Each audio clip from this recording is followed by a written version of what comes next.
Madame Elisa de Onda Madrazo et Marie-Françoise Marinelli,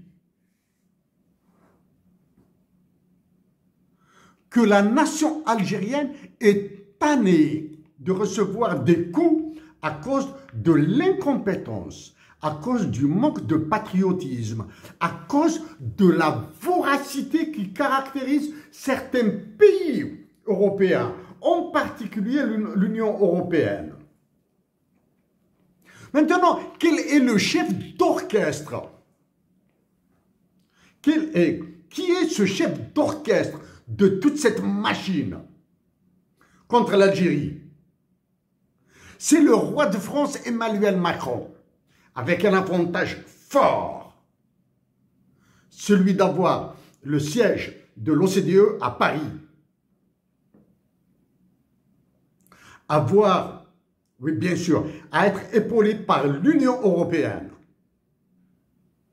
à être appuyé par l'Union européenne, à être soutenu par l'OTAN à travers l'article 6 du traité de l'Atlantique Nord. Donc, votre communiqué a toute son importance pour moi, dans la mesure où il me permet de rappeler que bien avant le Gafi, j'ai parlé de la corruption, j'ai parlé du financement du terrorisme, j'ai parlé du trafic de drogue, j'ai parlé de la traite humaine, j'ai parlé de la fuite de capitaux à travers le taux de change, j'ai parlé de la fuite de capitaux à travers les ordres d'ouverture de la Banque mondiale pour la production algérienne.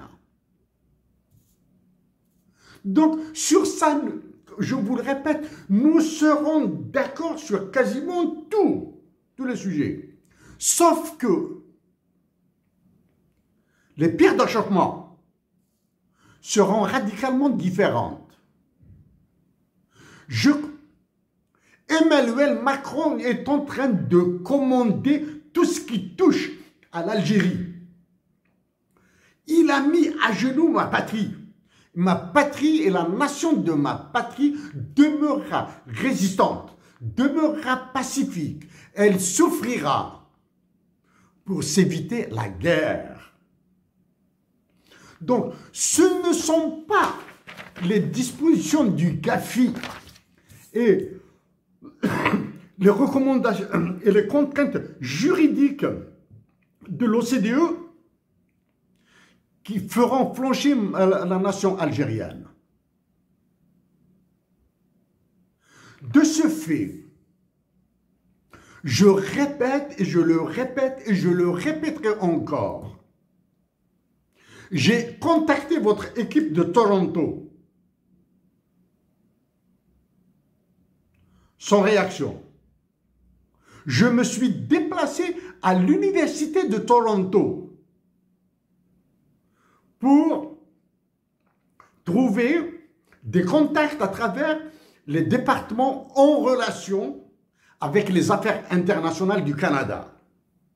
Ça, c'est à Toronto. Ici au Québec et à Montréal, malheureusement, aucune organisation ne peut appuyer la nation algérienne qui continue à souffrir. Aucune. Aucune organisation internationale.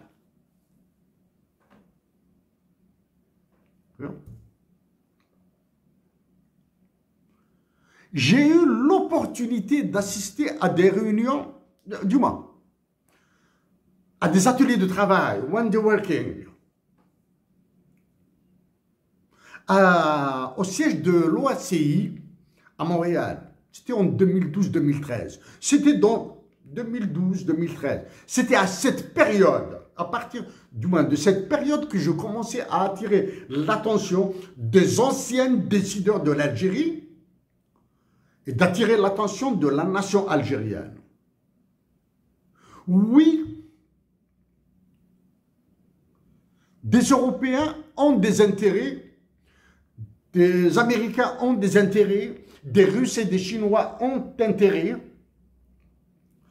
à attaquer l'Algérie. Ils ont intérêt. La nation algérienne a tous les droits de défendre ses intérêts. Je reviens à un aspect très très lourd dans cette affaire de proxy wars dont est victime l'Algérie, ma patrie. Récent exemple.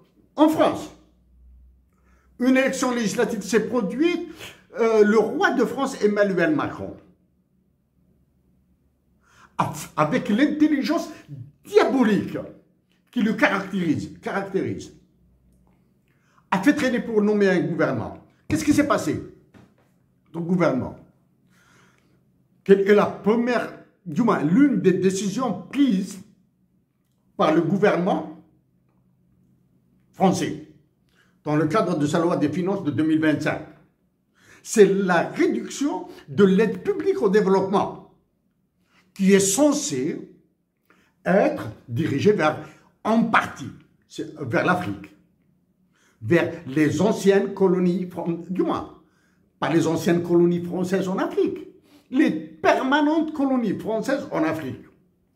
Pour ça, bon, la crise qui frappe la France, protégée par la Banque Centrale Européenne, par le FMI, par la Banque Mondiale, par toutes les organisations que vous voulez, évite le sort de la Grèce. Donc c'est l'aide publique au développement qui est touchée, qui a été réduite. Donc parler de financement du terrorisme, etc., relève un petit peu de la gabegie. Okay? Je cite encore.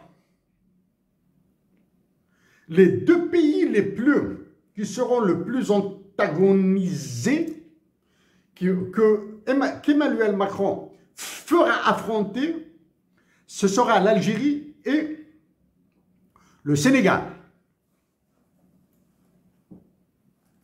À cause du franc CFA.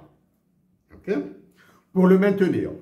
J'ajoute à cela, et c'est probablement la première fois que j'aborde la question, il y a le travail de la commission dirigée par Hubert Védrine, l'ancien ministre des Affaires étrangères de la France,